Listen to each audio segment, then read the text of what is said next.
Hello everyone. In today's video I will show you how you can make a table of content in Word. So first let's open our Word document. Then as you can see this is my file. And it has main topic and subtopic. So first select the main topic. And then in the Home section click on Title.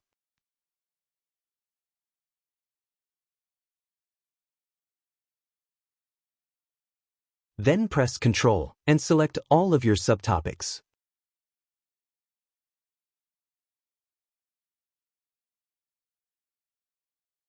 Then once again in the Home tab click on Heading 1.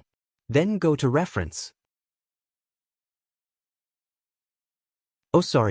First let's click on this blank page. Because I want my table of content to be here. Then click on Table of Content in the Reference tab. Then choose any style you want from this option.